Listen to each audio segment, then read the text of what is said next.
Hi everyone, Kelly Bear here. Welcome to my channel. As you will see from the title of this video, we're going to be doing an unboxing walkthrough and sort of first impressions of this deck. I say unboxing, I've literally just taken it out of the box now. There was a lovely little thank you card in there. Look how cute this is.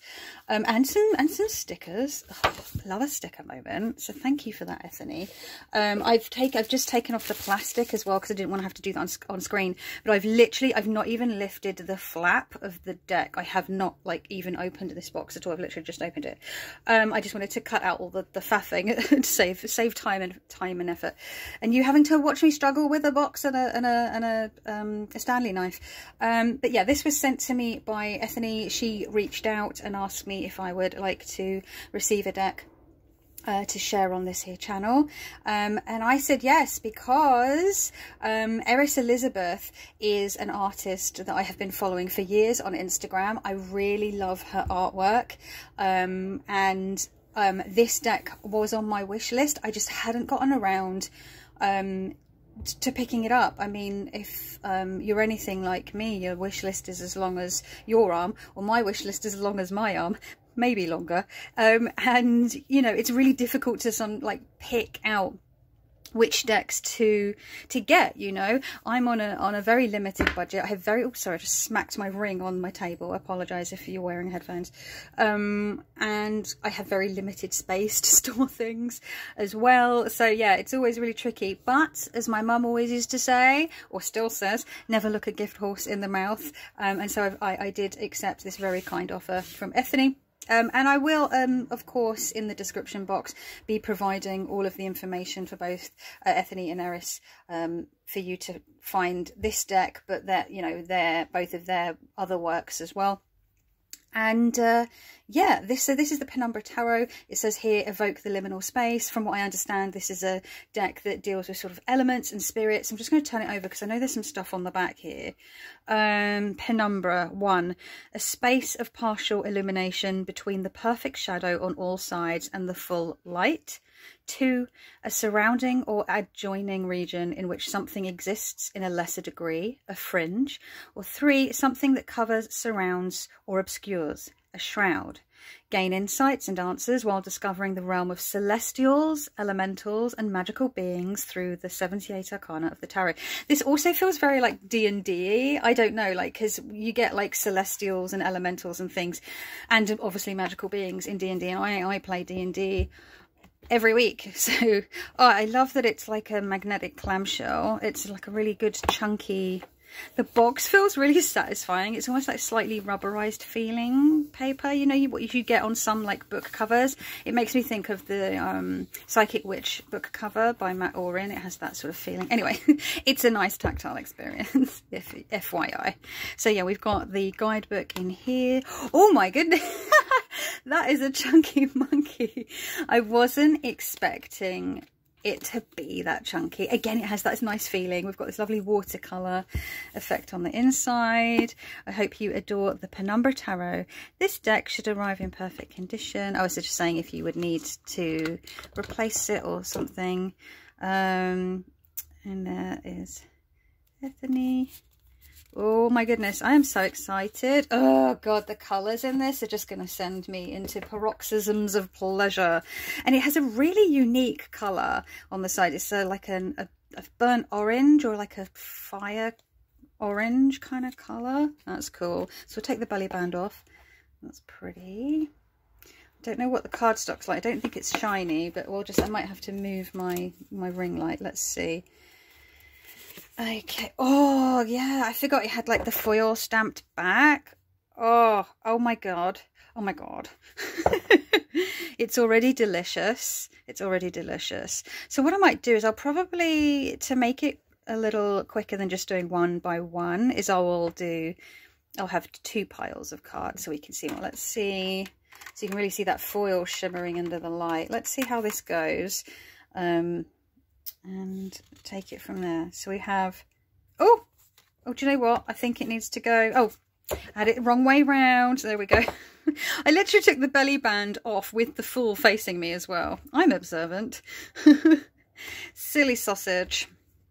So I'll do it this way, I guess. So I guess I can just, it will just be a one card at a time then, maybe. Look at this little mouse, isn't that cute? So yeah, I can't remember if I'd already said, but I have seen some of these cards as this deck was being created, but I by no means have seen every card in this deck, so there's going to be lots of surprises in here. I do love the dice throwing. I actually do have my own. So that feels very, I like that. And is it a mouse or is it a possum or something? I feel like it's going to be an Australian. I should say yes. So Eris is an Australian artist. Ethony is Australian but living in Canada. So there might be references to sort of Australian animals in this deck. We have the Magician. Oh, that's clever with the lemniscate being the snake. Oh, I'll also have a little look at the book afterwards. I'll see if I remember to put chapters in so people can just skip to whatever bits they want to. But often I do the looking at the book first, but let's get to the cards first and look at the book at the end, just changing it up. So the High Priestess, really interesting sort of outfit. I love that we've got this, like, is it the moon behind her? The crescent moon, but it's like, I don't know, because there's like space in the middle. Interesting. Sorry, just moving my light, making sure that you can see. I'm hoping that I'm zoomed in enough for you to see. The Empress. Oh, wow. Do you know what? It's giving Sheila a Gig vibes with the, like, although it's pomegranates. And, oh my God, that's gorgeous.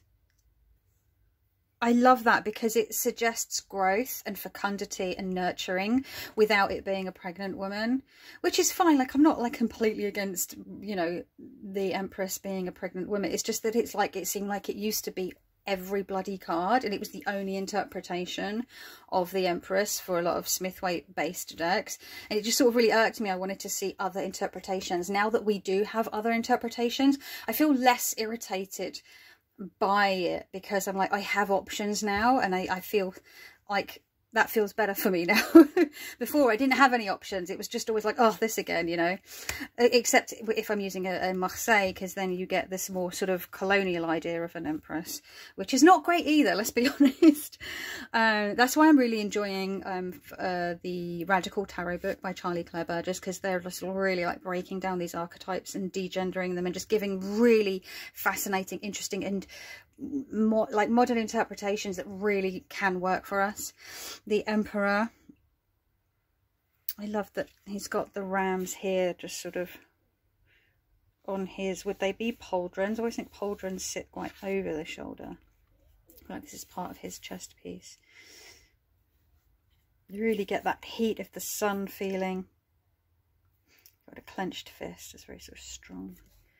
Hierophant, I like that the Hierophant is not sort of, it's been taken out of that sort of more Christian context. You do still get some nods in a way, although this is more like a spear, I guess. The headdress is very cool. Oh, love this. The Lovers. Oh, this is interesting, because is that snake going to devour the bird, or is the bird going to, well, I think it's a dove, because you know some snakes will get eaten by birds of prey. I've seen pictures of like eagles or what have you flying with snakes in their beak. So, but yeah, I don't think doves are doing that, flying around doing that. Do you know what Eris's work sort of really gives me, I really love, like, she works in a number of different mediums. This feels like, I think it's watercolour, but I've seen her work in, I believe, acrylic and other mediums as well. But it gives me like a blend between the Mary L, like elements of the artwork, and then also like the Bonefire Tarot, but also she's got her own thing going on, but it just sort of gives me a little bit, and I really like that because you're getting, it looks like it's hand painted. It's not perfect in that sort of digital sense. It's not symmetrical. It's got that handmade touch to it, and I really enjoyed that. As someone who is an analog artist and maker myself, I really enjoy seeing that sort of element in a deck. Oh, look at this for a strength card. It's making me think of like Chitara a little bit from Thundercats, although that would kind of be Lion-O, I guess. Lion-O's sister, maybe. I had such a crush on Chitara when I was a kid and like didn't understand why at the time, what those feelings were. Ah, the 80s. The Hermit. We have what appears, I think it might be an older woman rather than, oh, I do like the lantern, looks really organic. The colours in this deck are delicious. Everything from like these rich but muted jewel tones, all those to these like really gorgeous brights. These like teals and aquas and jades and purples. Yummy. I like that it's sort of sitting atop the water. Atop, what am I? It's sitting atop the water.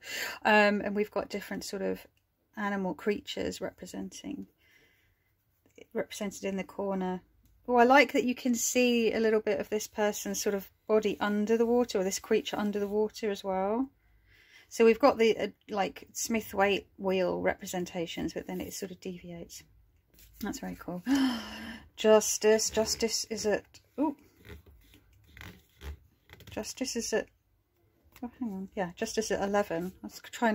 I suddenly forgot how to read Roman numerals, and at the same time forgot that Justice is 11 in a Smith-Waite based deck. My goodness.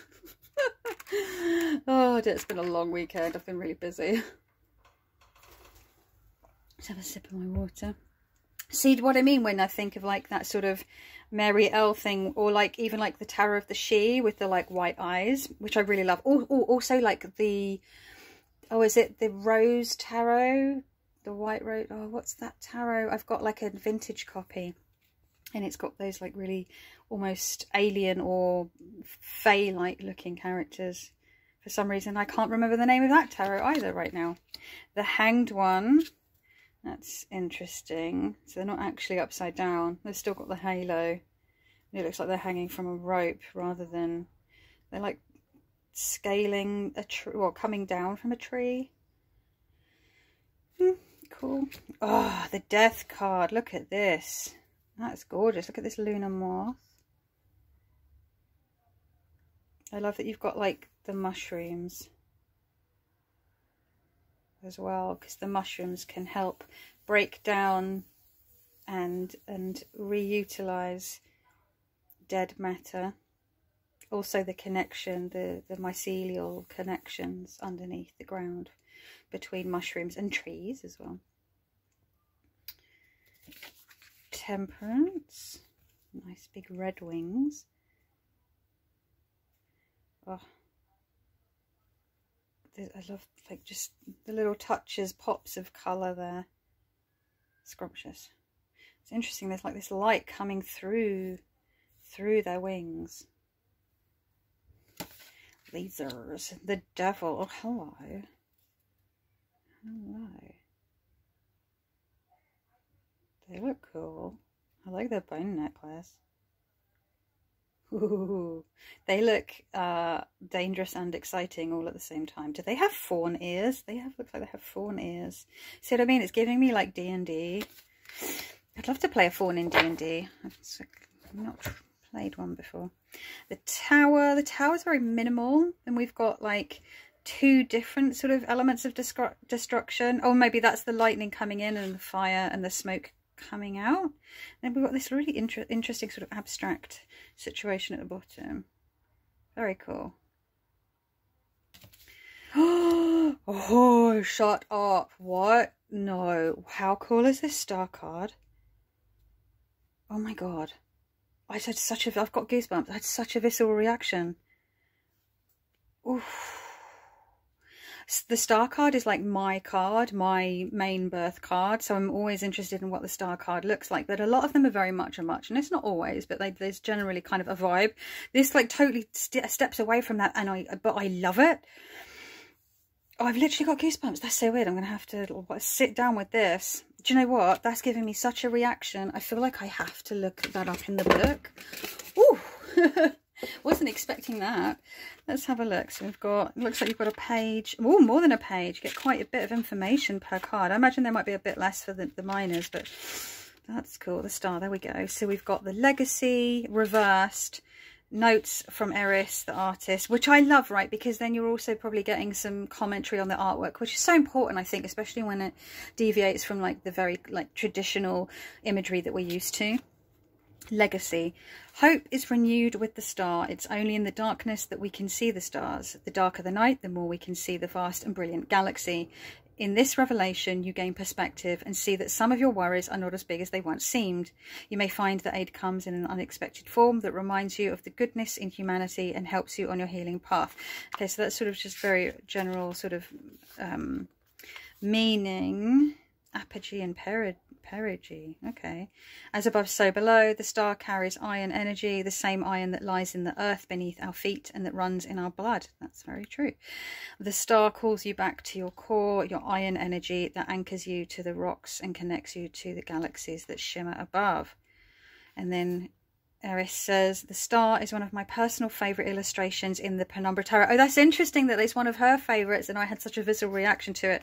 Maybe I can feel that coming from Eris herself in this art. And carries within her the celestial and earthly energies I am connected to in my own spiritual practice. She is an embodiment of the charge of the goddess by Doreen Valiente, for I am the soul of nature that gives life to the universe. From me all things proceed, and unto me they shall return. Oh, God. And then there's like a song. Love it. Oh, wow. Okay. I think this might be one of my favourite star cards of all time. I don't think I've ever had that response to a star card ever. The moon. Oh, it looks like a selkie.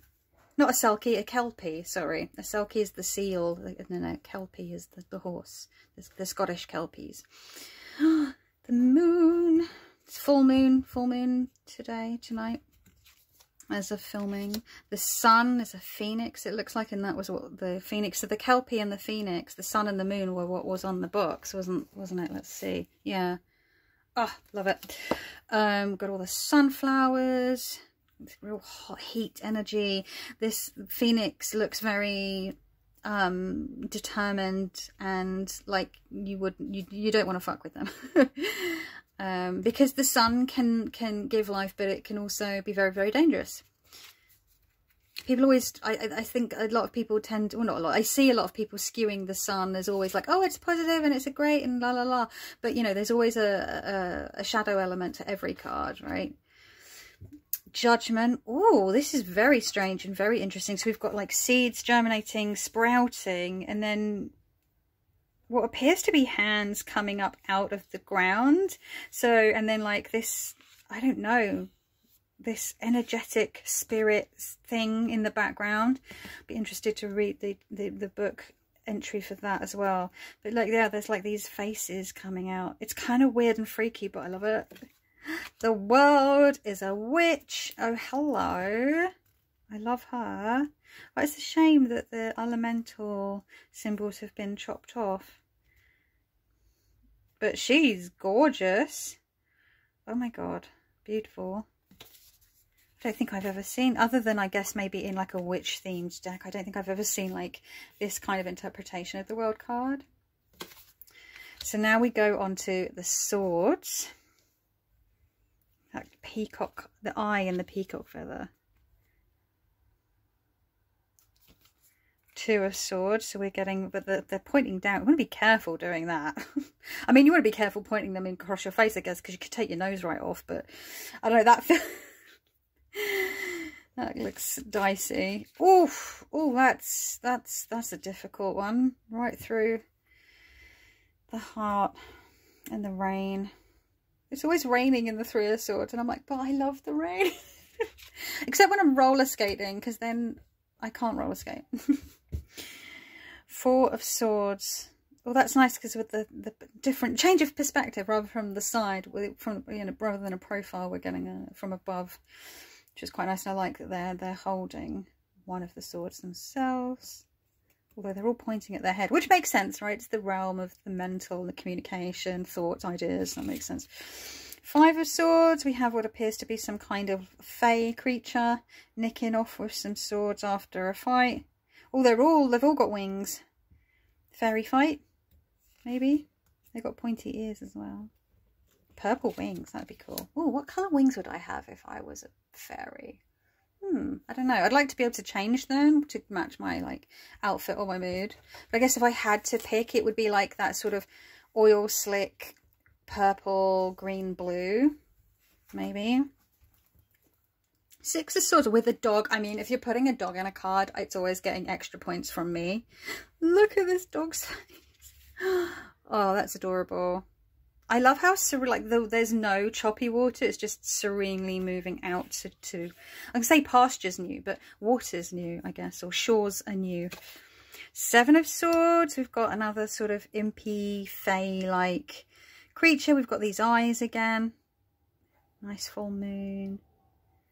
They don't look sneaky. They look sort of very at peace at their decision to take these swords, but they do have cuts on their arms, which makes sense, right? Well, you don't see that in the Smithwaite, but it makes sense that they're going to cut themselves if they're carrying swords by the blades.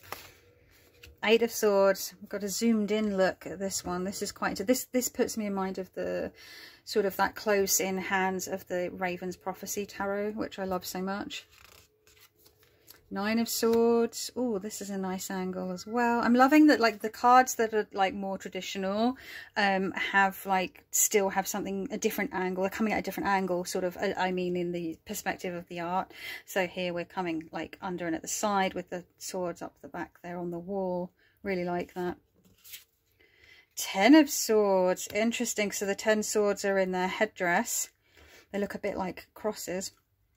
And then some kind of flame. It's like they're in a forest that's been burnt, and there's all these like little bits of embers, and they've got like flames in their eyes. Oh, that's interesting. Again, I feel like this would have been painted over with with something other than watercolor, unless they were painted in and the rest of the painting was painted round, maybe like with acrylic or gouache or something.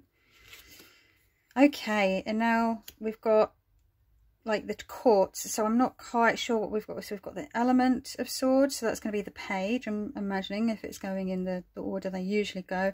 I love that we've got this quill with the ink and the elemental symbol, this sort of airiness of the leaves sort of in the breeze.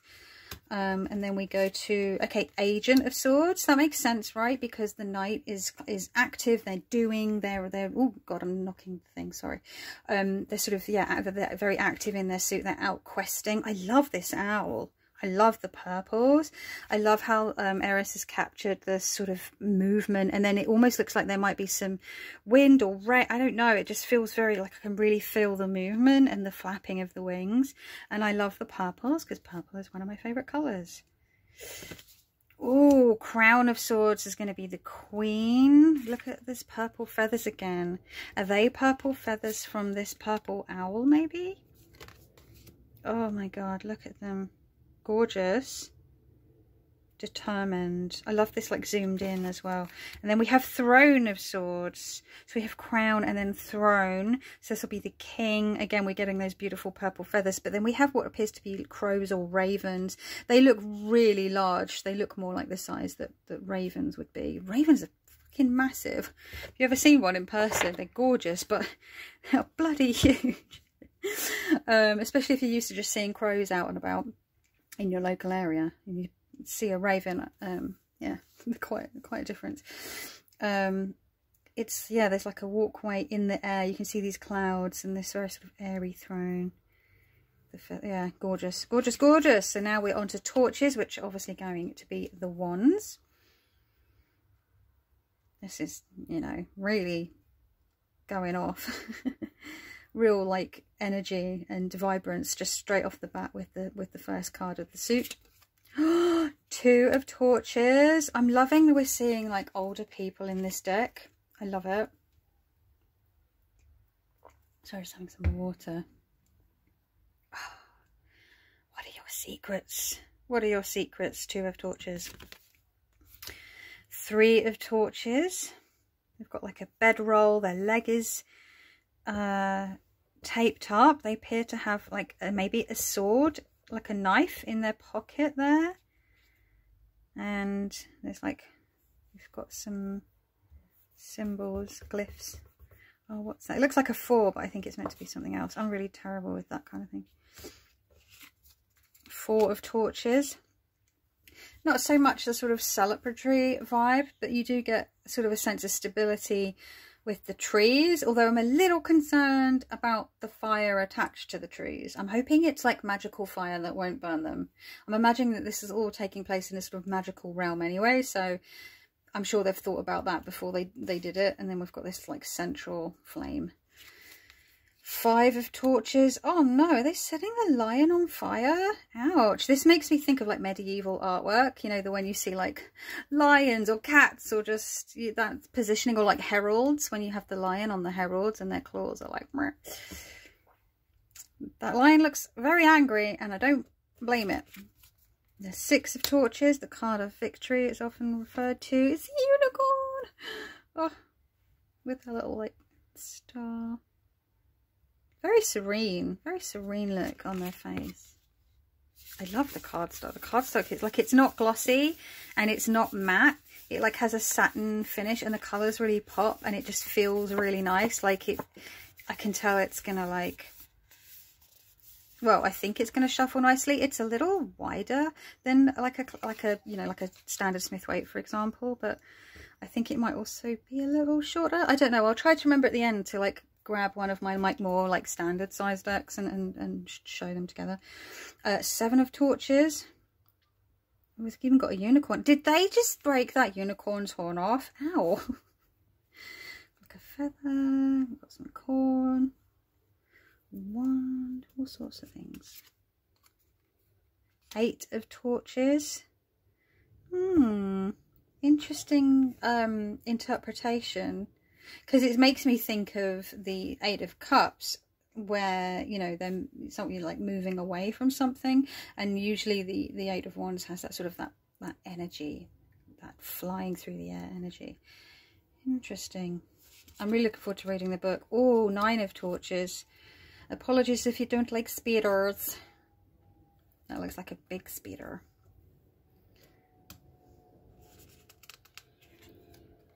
And the 10 of torches. So are they being chased or are they leading people to follow them? Interesting. I guess that could be open to interpretation on the reading. Element of torches. So again, we've got this sort of, it's interesting, right? Because you've got the element of, which sort of I feel does hark back a little bit to the aces. So I don't know if that feels like it's doubling up on a certain kind of energy or not. So again, I'll have to like read the book and see how this is sort of tied into the quartz, the structure of the quartz. The agent of torches is a dragon. I feel like he's lighting his, you know, when you take a flame to light a gas hob, I feel like that's what he's doing, but for his breath, he's just like huffing it and he's going to like breathe fire. Or like a flamethrower, a fire eater, fire breather. The crown of torches. Oh wow, we've got some ginger beard action, long ginger hair, ginger beard, and a ginger cat. I mean, as a ginge myself, I heartily approve of this. More gingers in deck, please. Thank you. And the throne of torches. You get a bit of a nod maybe to sunflower petals. It looks like they've got wings, the lions on the arms of the throne, and like sort of fiery branches. Again, they look very serene, very calm. The cups. Okay, we've got the little fishy, Ace of Cups, little goldfish. Oh, the 2 of Cups. That's cute. The 3 of Cups. Oh, I like that. I like how they're sort of intertwined, and then even like they take form, but they're not quite. And then this is the substance coming out of the cups is then also almost like blending with and around them. This feels very elemental, doesn't it? 4 of Cups. It's interesting because the 4th one is just falling down. 5 of Cups. Ooh. 1, 2, okay, there's the third one. There's underwater. Look at the little fishes. And I've got a mermaid that also appears to be part of a tree. Interesting. Yeah. 6 of Cups, we've got that sort of nostalgia card. Foraging, what is she foraging? It looks like lavender. It looks like it could be lavender. I don't know. I like the purple gems on the cup as well. This is all purple and green, so like I'm gonna like it. It's got my 2 favourite colours again. Love this like winding path. This would be nice to do a path working with, like meeting her and then going, her handing you something and then walking along, her stepping aside. Maybe you could pick one of the 6 cups, choose one, speak to her, and then she steps aside and then you carry on walking. Oh, I love path working with decks. It's just one of my favourite things to do other than reading with them. Okay, 7 of Cups, and the choice card. I mean, that's pretty standard. It's a mermaid, but otherwise pretty standard. Again, with the green and the purple. Yum. Oh, I think I remember seeing this one. 8 of Cups. Look at this. This is interesting because, again, the 8 of Torches had that sort of moving on. And then this feels very different to that usual vibe. Again, very interested to read the book on that.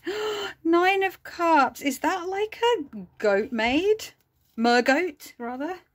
A mergoat. Oh, wow. Yes. I've never seen a mergoat in my life.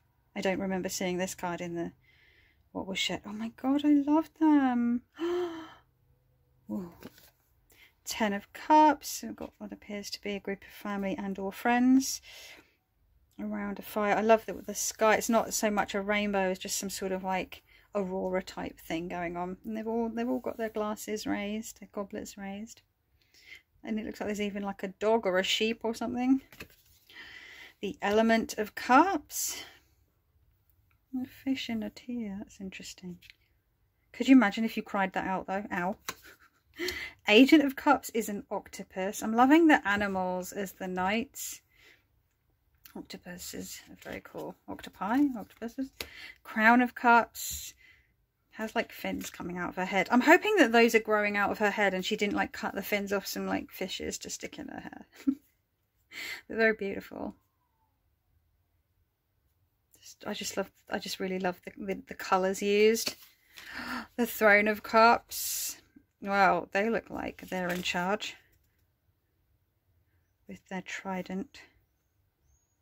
Very cool. And the coral. Very powerful. And look, is that their, like a headdress behind their hair? Their beard almost looks like it's made out of seaweed. Oh, that's very cool. And the Pentacles, often one of my favourite suits. It's usually for me faves is like Wands, Pentacles, Cups, Swords these days. It's changed over the years. Swords used to be my favourite suit. Isn't that funny? Maybe it depends on where you are in your life. I'm very much in a sort of liking the... Oh, that's like a little mark. Don't know, I don't want to scratch at it. I'm in a very sort of, yeah, Wandsy Pentacles loving vibe at the moment. Ace of Pentacles, I like that it's in the tree roots. That makes sense to me. 2 of Pentacles, so we've got that balancing act. And they've got like things growing out of them. Again, that sort of idea of the earth and the natural world and the physicality of the Pentacles. 3 of Pentacles.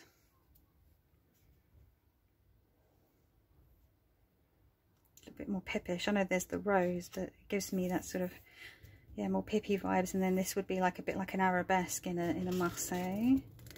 Ooh, the 4 of Pentacles. Look at that. They've even got like a nest growing around them, in and around them. They're like almost, they've been there so long, they've like grown into the scenery maybe, or they've just sort of taken root. That's very interesting. It's almost like they're holding on to something tightly. They've maybe forgotten a little bit of what they actually have, but then maybe they're willing to give this away if need be. I don't know. I feel like that gives it a bit more nuance. And that's gorgeous. Oh, the Five of Pentacles. Oh, why so sad? I don't know why they're sad. They got their doggy. Don't tell me the dog is dead and they're like burrowing it in a barrow and then they're going to leave the dog. Because that is sad. I don't know. Interesting. Six of Pentacles. Oh, that's cute. Rather than the idea of like giving out and charity, it's a lot more balanced again, a lot more nuanced. And I love that it's like from above, and that we have a dog again. I just love dogs, folks. Look at this lovely spread they've got, and it looks like they've got some sort of strawberry cheesecake situation, maybe. Seven of Pentacles. Oh, this is interesting. So there's their hat. And this is what they're waiting to grow, waiting for their pentacle rose plant bush to grow. They look very content. They look very like they're just fine for it to take its time. Eight of Pentacles, carving them into the standing stones, it looks like. Cool. Nine of Pentacles. We have the wealthy person in their garden, and we have this gorgeous, look at this, the peacock, and they have the matching. Ten of Pentacles. There's a dog in it again. Oh, this is interesting because we don't really have like people. We have like these weird people-headed tree situation, and then the dog. That could be an interesting path working as well, though, like taking from the other card, going along the path that I was talking about earlier in the other card, and then what was it, the Six of Cups, I believe, and then coming to this like clearing and sitting down with this dog and then waiting to speak to these heads. So like with path working, I'm going on a slight tangent, one of the fun things you can do is build. You don't have to just step into one card. You can like build a slight narrative. I would say, recommend, don't really do more than 3 if you can help it, because if you haven't recorded something for you to sort of listen to as you're going through the path working, it becomes a little bit more difficult when you get into that altered state to sort of navigate, you know. But anyway, I just think that just is what popped into my head. Anyway, and back to just looking at the cards. Element of Pentacles. Again, I'm not sure how I feel about the pages, because I do feel like it reiterates the aces. I might feel differently once I've read the book, though. Oh, it's a kanga. It's a kangaroo. Agent of Pentacles. Man, kangaroos like terrify me. Like, they're really strong. Like, they look cute, but they could straight up kill you. Crown of Pentacles. Oh, it looks like this is in some kind of like cavern, cave, underground area, and like a necklace of pomegranate seeds and pomegranate earring, maybe. And the Throne of Pentacles looks like Pan, and we have the green man above them in the tree. Oh, I really like that as well. Oh my goodness, yeah, this deck's gorgeous. So foiling feels a little harsh at the moment, but hopefully that will break in. Yeah, it's quite oh yeah, it's quite chunky to get your hands around. Maybe it is a standard, maybe it's a bit longer than a standard tarot, or because it's chunkier, it's not as flexible to shuffle as I thought it would be on feeling the actual cards themselves. That might be down to the foiling. I feel like I might have to sit and sort of break this one in, because I'm not getting much flex in the cards. Let's just give that another go. Third time's the charm. That's the same. It does riffle though. I don't think I can bridge it, or at least not yet. I do love this like orangey, burnt orange colour though. It might have chipped a little bit there. I don't know if that was there already. But what I'm going to do is I'm just going to go and grab like a more standard sized deck, so we can just have a look at the size comparison. Okay, so the first deck that I had to hand that was about an average size deck is the Trionfi della Luna. This is my take those off the top.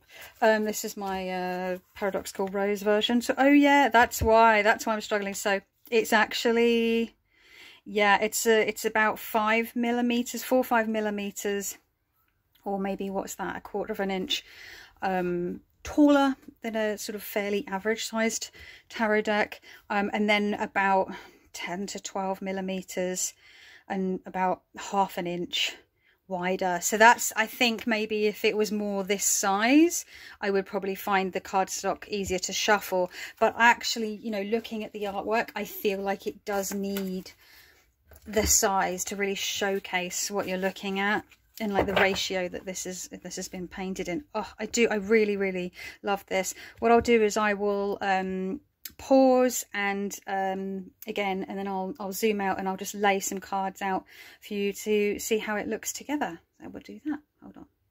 Okay, so I've shuffled it a bit more just to get them a bit more mixed up. I imagine they'll still, it's not as shuffled as it could be. I forgot to like overhand it. It overhands nicely actually. I do have to overhand upright, you know, in portrait position because of my small hands, but I've gotten very used to doing that with my decks, honestly, so yeah, that's not a deal breaker for me. So yeah, I might be able to get 6 cards. Let's have a look. So we've got the 10 of Cups, 8 of Cups, yeah, so 3 of Torches. Let's move these little guys out the way. 7 of Cups, lots of cups coming up. Let's pick a different one. I'm just trying to mix it up. Crown of Pentacles. Ooh. 6 of Torches. The colours are just delicious. Let's find a major to chuck down there as well. Oh, I feel like I'm going to sneeze. Hold on. Oh, that's better. Let's put the Empress and Justice down. I love this Justice card. So I'm going to sneeze again. Oh, pollen count is very high today. I'm definitely feeling that. Yeah, gorgeous, gorgeous. I love it. I don't know how I feel about the pages. I will need to look a bit more into that. I love the artwork. There's some really interesting deviations from like a classic Smith-Waite. It's really colourful but without being sort of garish. It's rich, and it's fluid, which makes sense, right, because there's mostly sort of watercolour. Some really nice, yeah, I love the like love this Crown of Torches. I'm really excited to work with this. This might, oh, and this purple owl, yeah. So yeah, what are your thoughts on this? Do you have this deck, or have you been thinking about getting this deck? It's very reasonably priced, and yeah, I will put all of the information from for finding Ethony and Eris in the description box below, as I said at the beginning of the video. As I said also, I did receive this deck for free, but I wasn't paid or anything. This was just, and I was, you know, asked if I wanted to. I didn't, what's the word, like Ethony reached out to me kindly, and I yeah, so it's not a paid promotion, but I did get it for free, is what I'm trying to say. My god. It's very hot in this room and I'm very tired. So yeah, what are your thoughts on this deck? Do you have this deck?